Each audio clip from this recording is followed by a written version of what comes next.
Gracias por tu palabra, que tú la hagas clara y aplicativa a nosotros, Padre, en el nombre de Jesús. Amén, amén. Bien, como ustedes saben, hemos estado hablando de 3 etapas en la vida cristiana y ahí lo tienen, solo que tal vez la letra no la alcanzan a leer, pero aquí se lo señalo. Esta columna acá es la etapa cuando estábamos en el mundo, que decimos éramos inconversos, no conocíamos a Dios. Ese es Israel en Egipto, atado a la esclavitud y bajo las órdenes de Faraón. Faraón los oprimía, que representa el diablo. Hemos dicho que el Antiguo Testamento está lleno de simbolismo que en el Nuevo Testamento es explicado. ¿A qué se refieren esas historias? Esas cosas de las que se nos habla en el Antiguo Testamento tienen su significado en el Nuevo Testamento. Y la esclavitud en Egipto simboliza cuando nosotros estábamos en el mundo, pero viene Dios y les manda un libertador, los libera, y ustedes saben que la sangre que se puso en el dintel y el cordero que se sacrificó en la Pascua, esa fue la última noche en que ellos estuvieron, y no toda la noche porque salieron de madrugada, pero eso hizo que se reventaran las cadenas de la esclavitud en ellos, porque ahí Faraón se convenció de dejarlos libres. Los dejó libres, salieron al desierto, pero ahí en el desierto tienen muchos problemas con ellos mismos, problemas de lo que le llamamos la carne, la autosuficiencia, y protestaban, estaban insatisfechos, se metían en problemas, cometían errores, volvían otra vez a adorar ídolos, hablaban de volver a Egipto, querían quitarle el puesto a Moisés, a Aarón, protestaban contra Dios, y en ese desierto pues nos identificamos porque es una etapa de prueba, de crecimiento, de madurez, de maduración, pero a través del rigor del desierto. Dios, aunque tenga sus ojos puestos sobre nosotros, a veces muchas veces no nos impide cometer errores. Y Dios lo permite precisamente para que seamos humillados, para que dejemos de confiar en nosotros mismos y confiemos en Él. Ahí está el apóstol Pedro, el gran Pedro, diciéndole: voy a dar mi vida por ti, Señor. Y Jesús le dice: hoy mismo me vas a negar 3 veces en un ratito, 3 veces. Y él alegaba, decía: no te voy a negar, Señor, yo voy a dar mi vida por ti. Y sucedió como Jesús le dijo. Esa noche él fracasó y tuvo que llorar amargamente. ¿Era un escogido de Dios? Claro, pero Dios lo permitió para que él se conociera, porque mientras nosotros no nos conocemos, nos creemos mucho y no dependemos de Dios, sino dependemos de nuestra cabeza y de nuestras propias emociones y lo que queremos, y no somos dóciles a Dios. Pues en ese estado es que estaban los israelitas, y fue largo tiempo, 40 años. Pero ahora, esta noche van a cruzar el mar, quiero decir, el río Jordán. Y allí comienza ya la apropiación de la tierra prometida. Entonces estamos en esta etapa exactamente aquí, el cruce del río Jordán. Antes cruzaron el Mar Rojo, cuando pasaron del mundo al desierto, Mar Rojo. Pero ahora están pasando del desierto a la vida victoriosa. La tierra de Canaán simboliza la vida victoriosa. Y es un cruce parecido. El río Jordán.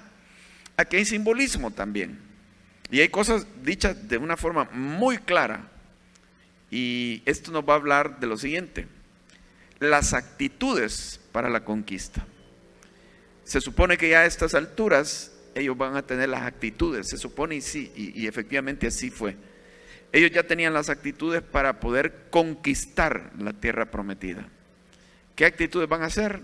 Las vamos a derivar primero del capítulo 3. Leamos, y nos dice así: Josué se levantó de mañana, y él y todos los hijos de Israel partieron de Sittim y vinieron hasta el Jordán y reposaron allí antes de pasarlo. Y después de 3 días, los oficiales recorrieron el campamento y mandaron al pueblo diciendo: cuando veáis el arca del pacto de Jehová, vuestro Dios, y los levitas sacerdotes que la llevan, vosotros saldréis de vuestro lugar y marcharéis en pos de ella, a fin de que sepáis el camino por donde habéis de ir, por cuanto vosotros no habéis pasado antes de ahora por este camino. Pero entre vosotros y ella hay a distancia como de 2000 codos, no os acercaréis a ella. Y Josué dijo al pueblo: santificaos, porque Jehová hará maravillas, mañana maravillas entre vosotros. Y habló Josué a los sacerdotes diciendo: tomad el arca del pacto y pasad delante del pueblo. Y ellos tomaron el arca del pacto y fueron delante del pueblo. Entonces Jehová dijo a Josué: desde este día comenzaré a engrandecerte delante de los ojos de todo Israel, para que entiendan que como estuve con Moisés, así estaré contigo. Tú pues mandarás a los sacerdotes que llevan el arca del pacto, diciendo: cuando hayáis entrado hasta el borde del agua del Jordán, pararéis en el Jordán. Y Josué dijo a los hijos de Israel: acercaos y escuchad las palabras de Jehová vuestro Dios. Y añadió Josué: en esto conoceréis que el Dios viviente está en medio de vosotros, y que él echará de delante de vosotros al cananeo, al eteo, al heveo, al fereceo, al gergeseo, al amorreo y al jebuseo. He aquí el arca del pacto del Señor de toda la tierra pasará delante de vosotros en medio del Jordán.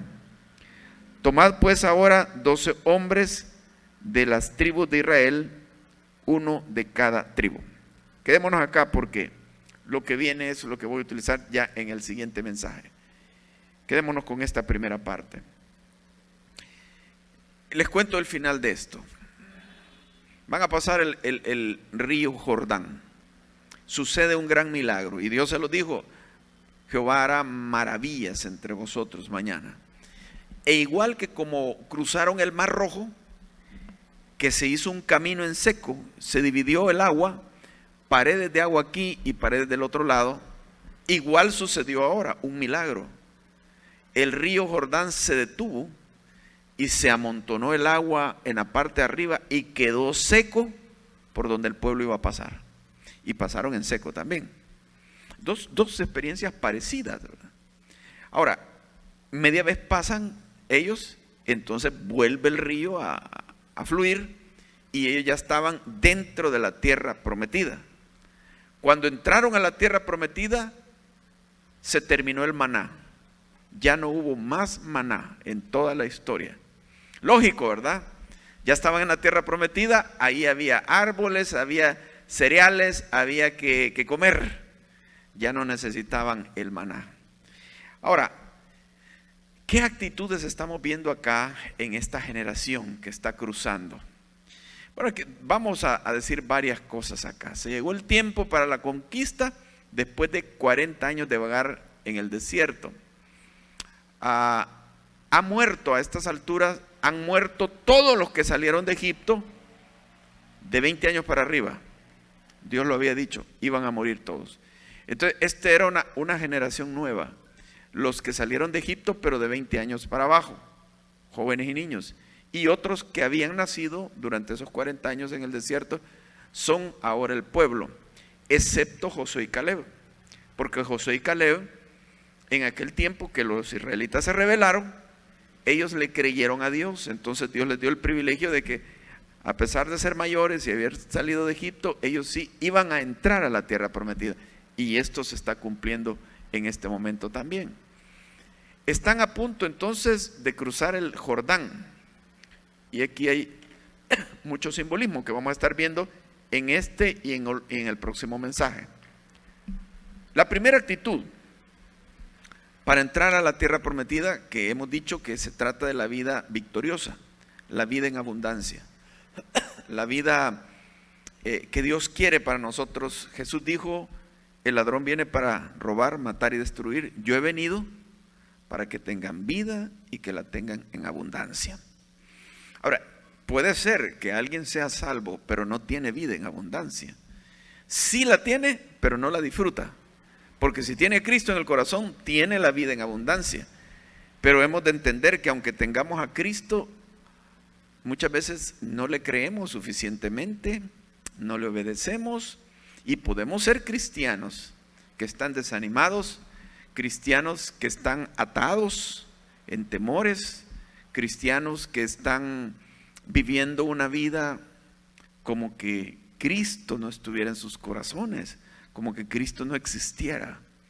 Aunque tuvieron un cambio cuando recibieron a Cristo, por alguna razón se apagaron y viven en el desierto. Pero ahora las actitudes van a ser las siguientes. Primero, poner a Dios por delante. ¿Cómo lo vemos? Aquí en el pasaje que acabamos de leer, Josué manda a sus líderes que le avisen al pueblo que cuando vean, en el versículo 3 dice: cuando veáis el arca del pacto de Jehová vuestro Dios y los levitas sacerdotes que la llevan, vosotros saldréis de vuestro lugar y marcharéis en pos de ella, a fin de que sepáis el camino por donde habéis de ir, por cuanto vosotros no habéis pasado antes de ahora por este camino. Entonces, lo primero que hicieron fue que los sacerdotes tomaron el arca, la cargaron y se pusieron delante del pueblo. La orden era que ellos tenían que ir siguiendo el arca, y Dios les da la razón. La razón es, dice, porque para que sepan por dónde deben de ir. Ahora, esto de que el arca vaya adelante hacía que los israelitas, la vista de ellos tenía que estar en el arca. La confianza de ellos era que el arca los iba a guiar, para que sepan por dónde deben de ir. En otras palabras, era: déjense llevar. Para que esto suceda, es porque tenían que ser obedientes. La generación anterior no lo quiso hacer.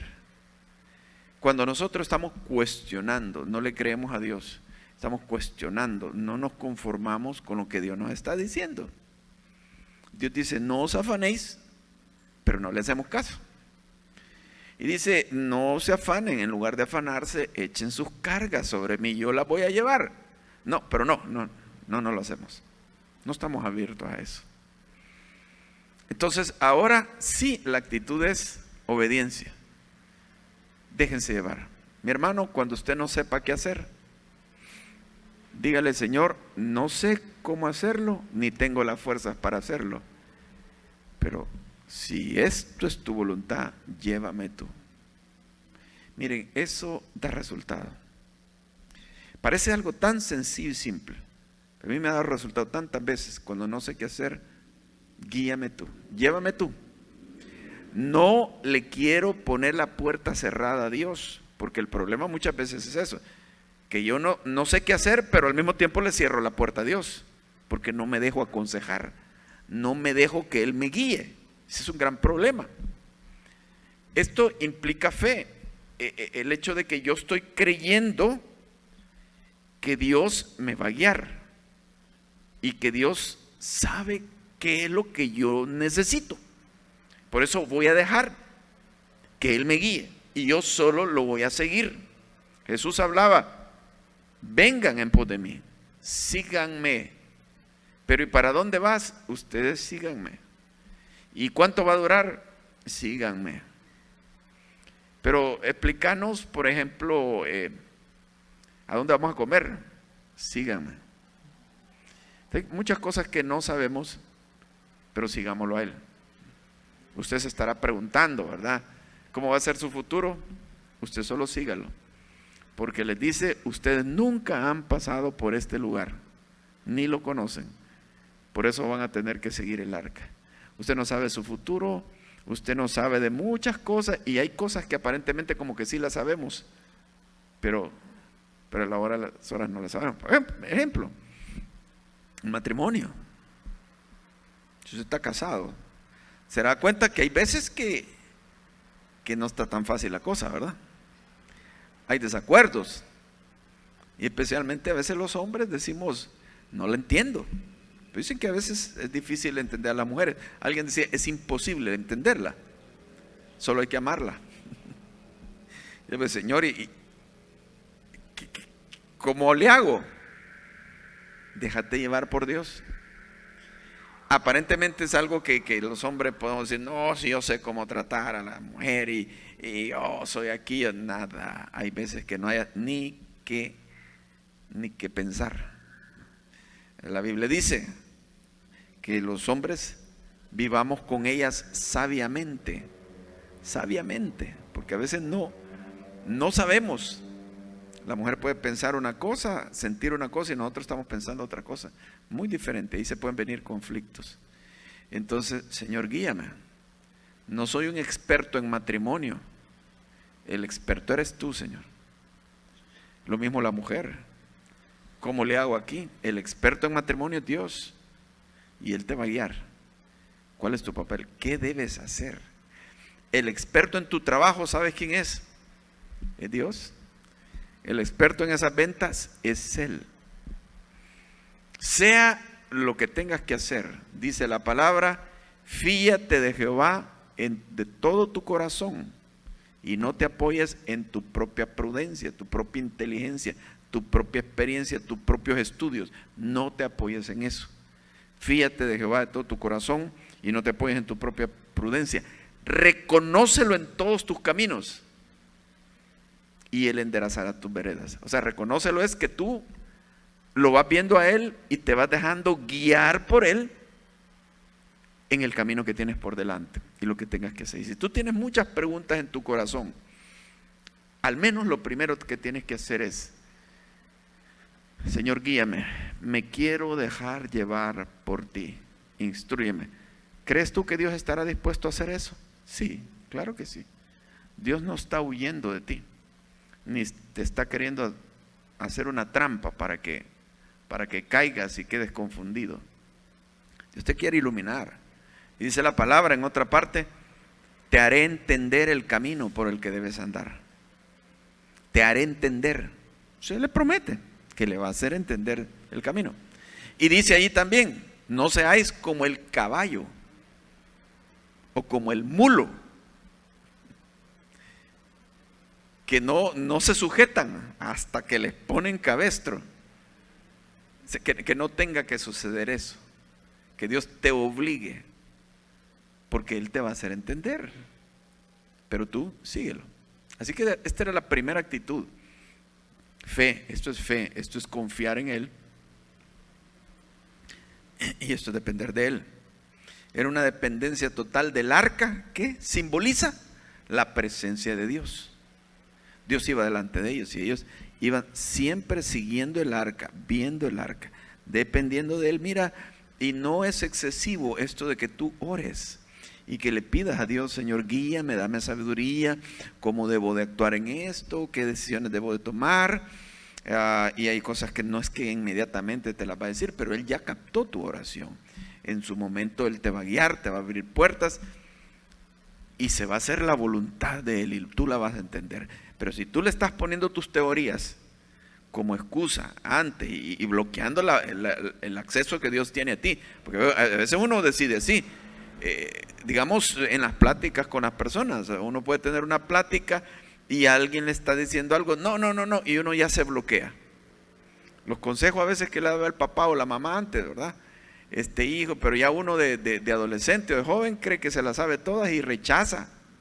Y no, que ya mi papá está viejo, que no sabe, que no entiende, etcétera. Y bloqueaste, ni siquiera te pusiste a pensar o considerar por qué te lo está diciendo, sino que de un solo lo bloqueaste. ¿Somos así con Dios? Yo creo que sí. Entonces, esto se trata de depender de Él, admitir que Él nos guíe y dejarnos llevar. Él se va a encargar. Segundo lugar, santificarse. Porque le dicen acá, santificaos porque Jehová hará maravillas entre vosotros. El versículo 5, porque Jehová hará mañana maravillas entre vosotros. Santificaos. ¿Qué significa santificarse? Significa apartarse. O sea que Dios nos ha escogido para que no vayamos en la corriente de este mundo. Sí, todos los demás lo hacen, pero tú eres santo. O sea que tú no eres para ir de esa manera. No es tuyo, no es propio de ti. Te ha santificado, te ha apartado. Entonces, esto de santificarse, alguien podría hasta ofenderse, pero que se me está diciendo que yo ando con algún pecado, ahí metido en algún pecado, me está diciendo que me santifique. Mira, no está por demás. No está por demás hacer unas revisaditas de vez en cuando, ¿verdad? Allí autoexámenes. Santificarse. Apartarse. Que uno puede aún en su mente tener pecados que consiente, porque dice, pues nadie se da cuenta de esto. Nadie me está viendo, pues si me vieran, pues sería vergonzoso, pero de esto nadie se da cuenta. Pero Dios lo sabe. Y el mantener esa costumbre ahí en la cabeza, ¿usted creen que es ser santo? No, claro que no. No podemos evitar, dijo Martín Lutero, que los cuervos vuelen sobre nuestra cabeza, pero podemos evitar que hagan nido en ella. Salen los malos pensamientos, que son parte de la naturaleza, de esta caída que tenemos, que vamos a ser liberados de esta naturaleza cuando muramos. Pero mientras tanto, ahí están. Pero otra es que yo les dé chance de que estén ahí y que los fomente. Entonces, santificarse es que Dios nos lleve a un autoexamen y nos señale qué cosas las rindamos a Él, las entreguemos, que no continuemos de esa manera. Porque Dios quiere hacer maravillas entre nosotros. Si tú quieres que Dios te use, tiene que ser así. Tienes que santificarte. Y no es que seas perfecto, pero por eso entendemos y les dice santifíquense porque son humanos. Dios los conoce. Y no está por demás decirles santifíquense. ¿Estaría por demás que Dios me diga y a ustedes que nos diga que nos santifiquemos? Señor, me estás ofendiendo, me estás diciendo como que yo no soy santo. Claro, Él me ha declarado santo delante de Él. En una forma espiritual soy santo, somos los santos. Pero en la vida práctica, debido a que el pecado está en nuestro cuerpo todavía, tenemos que santificarnos. Si queremos que Dios nos use, es como un descontaminarnos. Y miren que es algo maravilloso, en realidad el pecado termina afectándonos a nosotros, nos afecta, nos produce una diversidad de cosas, nos quita la paz, nos produce una culpabilidad, nos produce vergüenza de nosotros mismos, nos produce más pecado, se fortalece, nos deforma el carácter, hace que mintamos y una serie de cosas que vienen encadenadas con el pecado, de tal manera que cuando somos liberados de algo, vencemos algo con la ayuda de Dios, no en nuestras fuerzas, sino que por medio de Él. Entonces experimentamos una paz y la vida en abundancia, porque no podemos experimentar la vida en abundancia cuando estamos aferrados a algún pecadito por ahí, aunque sea escondido, ¿verdad? Santificaos, porque Jehová hará mañana maravilla entre vosotros. Y no está por demás también hacer las oraciones tipo la oración del salmista cuando dijo: escudriñame, Señor, y conoce mi corazón y ve si hay en mí camino de perversidad. Escudriñame. Como queriendo decir, yo mismo a veces no me entiendo, no lo veo, pero tú lo ves mejor que yo. Escudriñame si hay camino de perversidad en mí. Y la otra actitud es morir. Ahora, lo derivamos de esto, pues el pueblo había pasado una renovación, se había muerto casi todo el pueblo. Ahora estaban en otra nueva etapa. O sea que hay situaciones que no se pueden arreglar sino solo con la muerte. Imagínense que Jesús tuvo que morir. Solo así se arregló nuestro pecado. Tenía que morir Jesús. Y dice en Romanos 6:6 que nosotros también fuimos muertos juntamente con Cristo, Cristo nos llevó en la cruz. No solo pagó nuestros pecados, sino que ahí te estaba matando a ti, mi hermano. Porque el pecado no se soluciona sino solo con la muerte. Así, por dramático que parezca, es así, solo con la muerte. Entonces tuvo que morir toda esa generación. Y este es el simbolismo precisamente. Jesús habló de la necesidad de la muerte al yo para llevar fruto.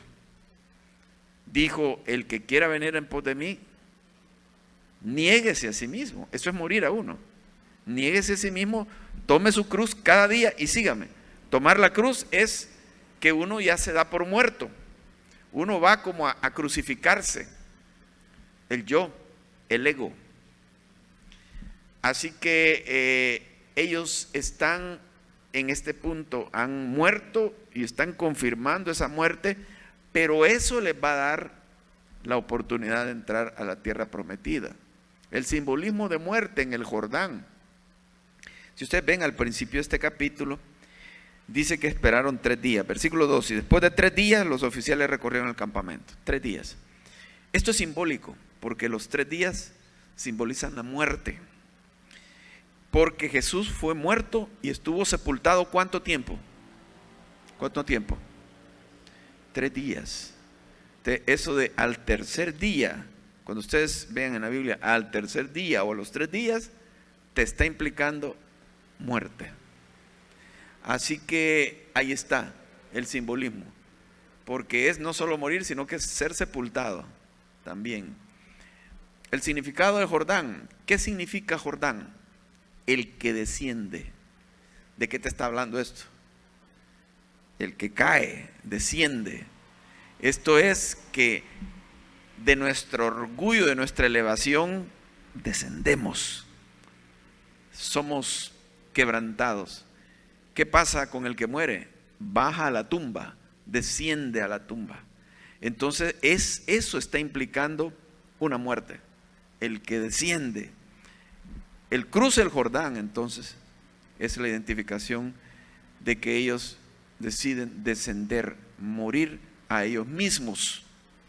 Y esto va a ser de gran bendición. Ahora, ¿qué nos dice la palabra? Bueno, la vida del ego era un impedimento para la antigua generación. Por esto es que ellos no podían entrar a la tierra prometida, porque estaban muy vivos en su yo. Por más que Dios hablara, no lo entendían, lo protestaban, no le creían, aun cuando les mostró tantas maravillas y milagros. Y Dios decía: ¿hasta cuándo no me van a creer? Pero no podían, porque el yo de ellos estaba muy vivo. Entonces, no es por demás que Dios los hizo vagar 40 años, no fue un capricho. Todo esto estaba ya planeado por Dios, porque entendía que iba a ser la manera como iban a experimentar la muerte, y el pueblo iba a ser renovado durante 40 años. Muertos a nosotros mismos, nos volvemos dependientes de Dios, porque ahí está Dios versus nuestro ego, nuestra autosuficiencia. ¿Quién va a ganar? Juan el Bautista dijo: es necesario que Él crezca y que yo mengüe. Para experimentar la vida victoriosa no podemos en nuestras fuerzas y debilidades, sino en el poder de Dios. ¿Qué dice la palabra? Jesús dijo: de cierto os digo, que si el grano de trigo no cae, ¿cómo se llama el río Jordán?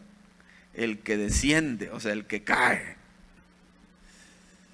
Caer de nuestra autosuficiencia, nuestro ego, amamos nuestra propia vida, no nos queremos humillar. El grano de trigo cae y muere, queda solo. Pero si muere, lleva ¿cuánto fruto? ¿Cuánto fruto? Mucho fruto si muere. Esto es muy significativo, hermanos. Morir a nosotros mismos. A veces esto, a través del tiempo, Dios nos va dando lecciones, y yo lo que les ruego es que no huyan de esas lecciones, no huyamos de esas lecciones, porque la reacción natural del ego es huir. No, yo no quiero morir, mejor me voy de aquí. para no morir. Y a veces Dios te puede decir, inclusive en tu matrimonio, no, mejor yo la dejo. La dejo. Y Dios lo que te está diciendo, no, ámala, humíllate. No, eso no lo puedo soportar.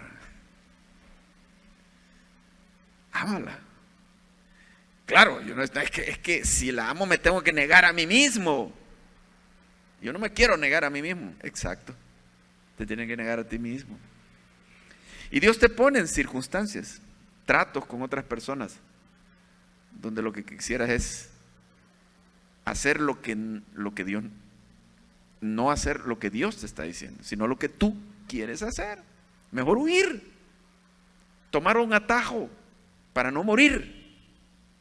Pero hermano, entiende que lo que Dios ha puesto alrededor de ti y las circunstancias, Dios está trabajando para que muera tu yo, tu ego, y dependas de Él. Él te va a defender y Él te va a ayudar si tú le das el control, porque muriendo a nosotros mismos le damos el control. ¿Y qué sucede? Entonces se produce mucho fruto, tu carácter es transformado. Ahora, este cruce que están haciendo el río Jordán es similar al cruce del Mar Rojo, y también el Nuevo Testamento nos dice que en el cruce del Mar Rojo significa bautismo. Ahí fueron bautizados. ¿Y qué es el bautismo? Es morir, es un simbolismo de morir, porque te sumergen en el agua significa ser sepultado, y cuando emerges simboliza que has resucitado. La necesidad de la muerte en nuestra vida. La muerte física nos va a beneficiar mucho, porque ya cuando estamos muertos físicamente, ¿sabes lo que pasa? Ya no tiene dolores, ya no está sujeto al pecado, ya no le van a cobrar nada, ya no va a tener que pagar las deudas, liberado. Y si lo anda siguiendo la policía, ya no lo van a meter preso, muerto ya no lo meten preso. Claro, en un sentido más extenso, uno le querría decir a Dios, haz que no me muera, pero no se puede. Vas a tener que morir, porque aunque eres cristiano, que Dios te ha salvado por la gracia de Él, pero tu cuerpo es de inconverso, ¿o no? Lo que fue transformado es tu espíritu. Nueva criatura es, las cosas viejas pasaron, todas son hechas nuevas, en espíritu.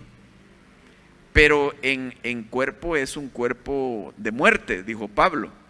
Y eso tiene que morir para que tú resucites después, con un cuerpo glorioso, incorruptible, con una serie de facultades que ni te imaginas. Muchísimo mejor. Así que morir al yo es una liberación de una esclavitud. Porque ahorita estás esclavo allí. Si tienes una enfermedad, eres esclavo de esa enfermedad. Y uno dice, ay, qué desgracia. ¿Cómo se va haciendo uno, verdad? El cuerpo llega un momento que comienza a trastabillar y nos hace sufrir. Y lloramos con este cuerpo. Y como dice Pablo, quisiéramos ser liberados de esto. Gemimos, dice, por ser liberados de este tabernáculo terrenal. Pero hablando del ego, lo mismo es que cuando tú te niegas a tu ego, eres liberado de ese tipo de esclavitud.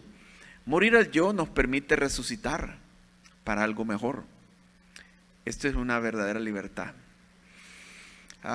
Porque morimos no para quedarnos ahí, sino para resucitar a algo nuevo. Morir al yo hace que Cristo tome el control. Ya no vivo yo, dice Pablo, mas vive Cristo en mí.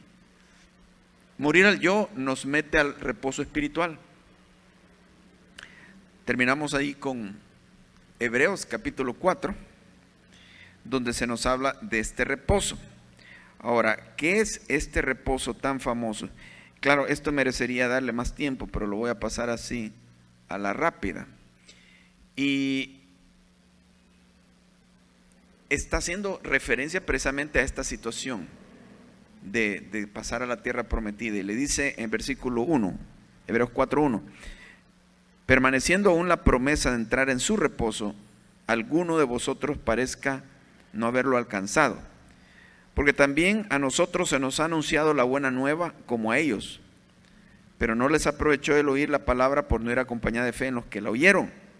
Pero los que hemos creído, entramos en el reposo de la manera que dijo: por tanto, juré en mi ira, no entrarán en mi reposo, aunque las obras suyas estaban acabadas de la fundación del mundo, porque en cierto lugar dijo así del séptimo día: reposó Dios de todas sus obras en el séptimo día. No está hablando de guardar el sábado, se trata de un reposo espiritual.